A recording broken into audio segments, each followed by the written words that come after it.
नमस्कार विद्यार्थी मित्रांनो, शुभदा विद्यालय यूट्यूब चॅनलमध्ये पुन्हा एकदा आपल्या सर्वांचं मनापासून स्वागत.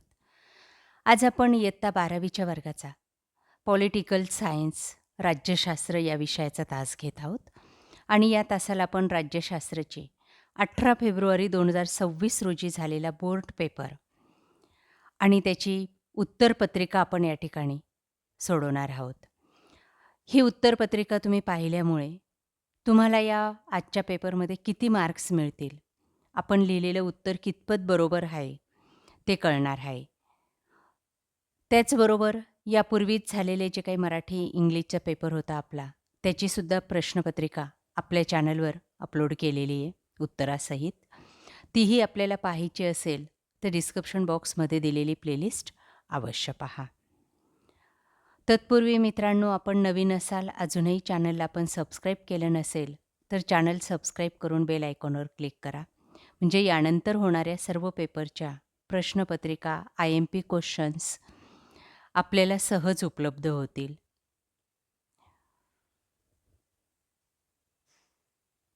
इयत्ता 12वी राज्यशास्त्र बोर्ड प्रश्नपत्रिका 18 फेब्रुवारी 2026 रोजी झालेला हा पेपर. 80 गुणांचा आपला हा पेपर आहे आणि 3 तासाची वेळही दिलेली आहे. काही महत्त्वपूर्ण सूचना या ठिकाणी दिलेल्या आहेत बघा. सर्व प्रश्न सोडवणे आवश्यक. उजवीकडील अंक प्रश्नांचे पूर्ण गुण दर्शवतात. प्रत्येक नव्या प्रश्नांच्या उत्तराचा प्रारंभ नवीन पानांवर करावा. त्यानंतर प्रश्न पहिला अ बघा, 20 गुणांसाठी हा प्रश्न आहे. त्यातलं पहिलं 1. दक्षिण आशियामध्ये संवाद निर्माण करणे हे सार्कचे प्रमुख उद्दिष्ट आहे.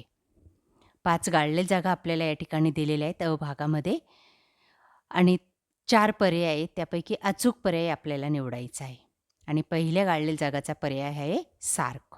तो जर तुम्ही लिहिला असेल तर तुम्हाला या प्रश्नाला 1 मार्क्स मिळेल. दुसरं, गुंतवणूक हा अर्थव्यवस्थेतील एक महत्त्वाचा घटक आहे, 1 मार्कासाठी.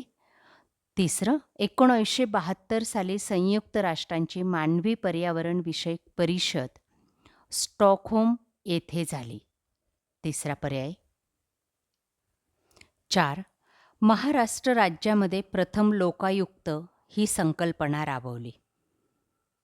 5. भारताने श्रीलंका या देशात शांतीसेना पाठवली होती. त्यानंतर ब भाग, चुकीची जोडी ओळखा 3 गुणांसाठी. पहिला गट, त्याच्यातली पहिली अ भागातली चुकीची जोडी आहे WHO, जागतिक आरोग्य संघटना. त्याच्याऐवजी लिहायचं आहे आपल्याला जागतिक व्यापारी संघटना. आपल्याला चुकीची जोडी पण ओळखायला सांगितली आहे आणि ती दुरुस्त करूनसुद्धा लिहायची आहे. दोन्ही गोष्टी तुम्ही केल्या असतील तर 1 मार्क्स या ठिकाणी लिहायचं आहे आणि फक्त चुकीची जोडी ओळखली असेल तर अर्धा मार्क्स. पुढचं 2. क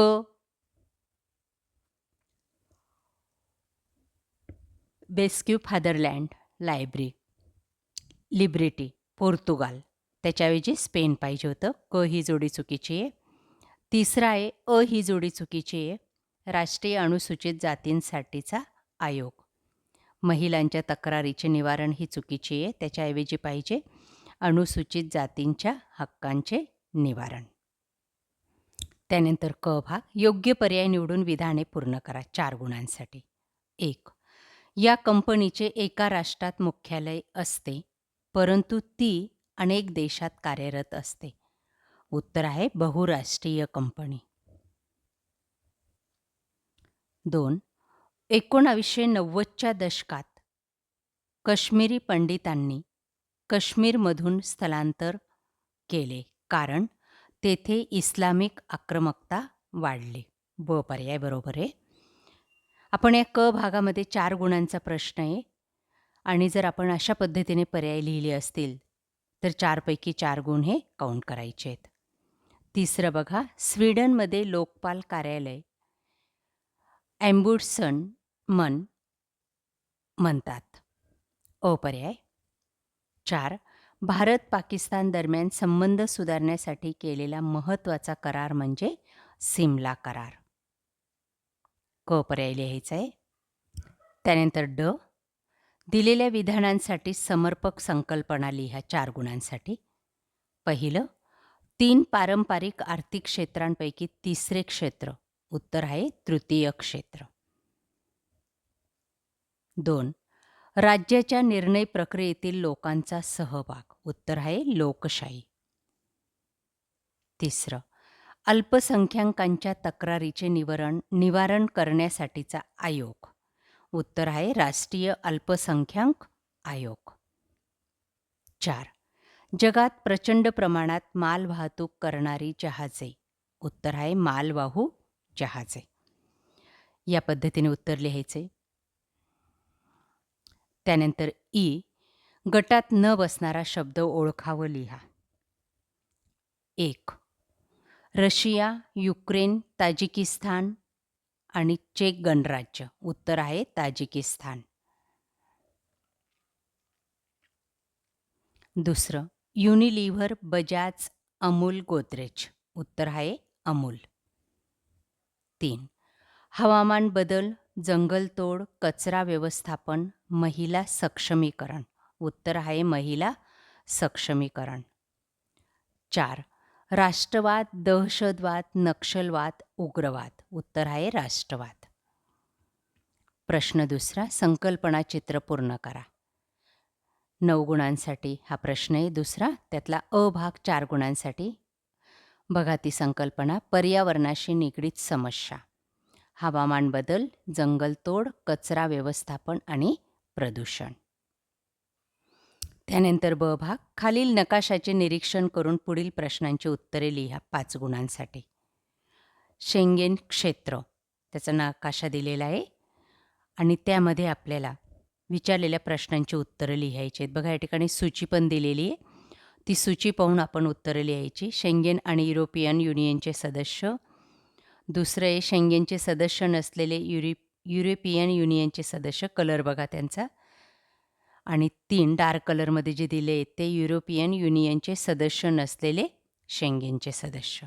आता बघा काय विचारलं आहे. पहिलं, शेंगेनचे सदस्य नसलेल्या युरोपियन युनियनच्या 2 सदस्यांची नावं. तर ती नावं आहेत आयर्लंड आणि सायप्रस. बघा या ठिकाणी पांढऱ्या डार्क कलरमध्ये दिलेले नसलेले सदस्य आपल्याला विचारलेले आणि म्हणून ते सायप्रस आणि हे आयर्लंड.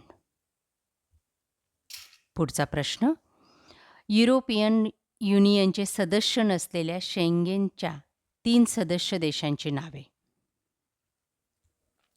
बघा दुसरं, सदस्य नसलेले युरोपियनचे सदस्य. थोडा फेंट कलरमधले जे काही राष्ट्र आहेत ते आपल्याला लिहायचे आहेत. उदाहरणार्थ नॉर्वे. बघा उत्तरं नॉर्वे, स्वित्झर्लंड आणि आइसलँड.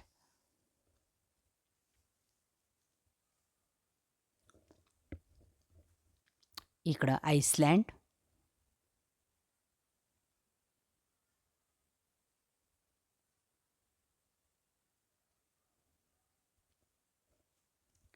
त्यानंतर हे नॉर्वे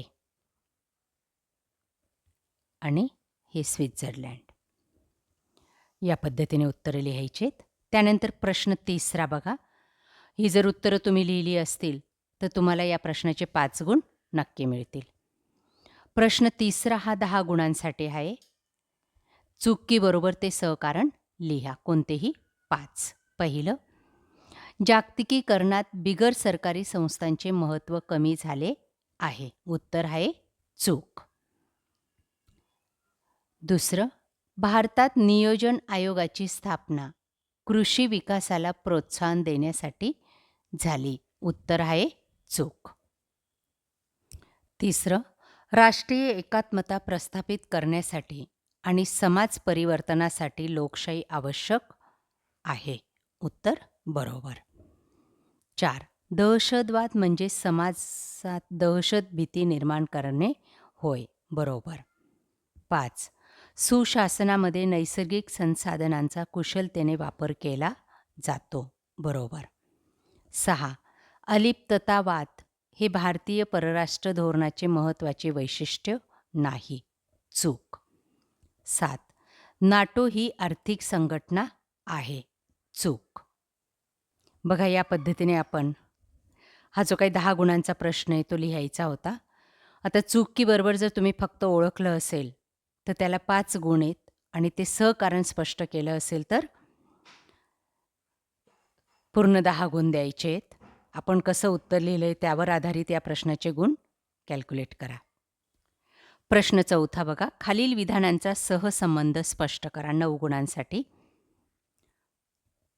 कोणतेही 3 प्रश्न लिहायचे आहेत. 1. संयुक्त राष्ट्र संघटना आणि आंतरराष्ट्रीय शांतता व सुरक्षितता. 2. भारत-चीन. 3. गरिबी आणि स्त्रिया. 4. राष्ट्रीय एकात्मता आणि प्रादेशिक अस्मिता. 5. गॅट आणि जागतिक व्यापार संघटना. 3 जर फरक स्पष्ट सहसंबंध तुम्ही लिहिले असतील तर त्याचे 9 गुण पकडायचे आहेत. प्रश्न 5वा बघा तुमचा 12 गुणांसाठी. खालील विषयांवर तुमचे मत 25 ते 30 शब्दात मांडा. बघा या ठिकाणी तुम्हाला हिट देण्यासाठी एक शब्दात उत्तर दिलेलं आहे. आपण त्याचं स्पष्टीकरण करायचं आहे. पहिलं, मानवतावादी हस्तक्षेपाबाबत आपले मत नोंदवा. तर हस्तक्षेप हा आवश्यक आहे, त्यावर आधारित आपलं मत लिहायचं आहे. दुसरं, भारतीय कृषी क्षेत्रावर जागतिकीकरणाचा प्रभाव पडला. हे विधान बरोबर आहे, पडलाय, कसा पडलाय ते स्पष्ट करायचं आहे. त्यानंतर भारतातील महिलांच्या स्थितीबद्दल तुमचे मत नोंदवा. भारताच्या महिलांच्या स्थितीमध्ये सुधारणा होत आहे, ते स्पष्ट करायचं आहे. चौथं, जम्मू काश्मीरमधील सीमापार दहशतवाद. बरोबर आहे, जम्मू काश्मीरमधील सीमापार दहशतवाद ही एक गंभीर समस्या आहे, त्यावर मत व्यक्त करा. 5. माहितीचा अधिकार. लोकशाही बळकट करणारा हा एक कायदा आहे, त्याचं मत मांडा. अशा पद्धतीने 4-4 गुणांसाठी आपल्याला कोणत्याही 3 प्रश्नांची उत्तरे लिहायची होती. तुम्ही जर ती लिहिली असतील तर त्या प्रश्नाला सुद्धा तुम्ही 12 गुण धरू शकतात किंवा 10 वगैरे गुण धरा. 1-2 मार्क्स कमी होऊ शकतात. त्यानंतर प्रश्न 6वा. खालील प्रश्नांची उत्तरे 80 ते 100 शब्दात लिहा. कोणतेही 2. 10 गुणांचा हा प्रश्न आहे. पहिलं, युरोपियन संघाची स्थापना व त्याचे कार्य कसे चालते ते स्पष्ट करा. दुसरं, जागतिकीकरणाच्या सकारात्मक व नकारात्मक बाजू स्पष्ट करा. 3. भारतातील विकास प्रक्रियेचे 3 पैलू स्पष्ट करा. 4. राष्ट्रीय एकात्मतेसाठी संरचनात्मक दृष्टीने भारतीय संविधानात कोणत्या तरतुदी केल्या आहेत. या 4 प्रश्नांपैकी कोणत्याही 2 प्रश्नांची उत्तरं तुम्हाला लिहायची आहेत 10 गुणांसाठी. ती जर लिहिली असतील तर तुम्ही हे गुण कॅल्क्युलेट करायचे. आपल्याला ह्या प्रश्नांची उत्तरं हवी असतील तर डिस्क्रिप्शन बॉक्समध्ये दिलेल्या प्लेलिस्टमध्ये ती उत्तरं सहज मिळतील. त्यानंतर शेवटचा प्रश्न बघा 7वा. खालीलपैकी कोणत्याही एका प्रश्नाचं उत्तर दिलेल्या मुद्द्याच्या आधारे लिहा. 10 गुणांचा हा प्रश्न आहे. पहिलं, भारतातील प्रशासकीय सुधारणा खालील मुद्द्यांच्या आधारे स्पष्ट करा. 5 मुद्दे दिलेले आहेत. 1. लोकपाल आणि लोकायुक्त. 2. नागरिकांची सनद. 3. ई-प्रशासन. 4. माहितीचा अधिकार आणि 5. नागरिकांचा सहभाग.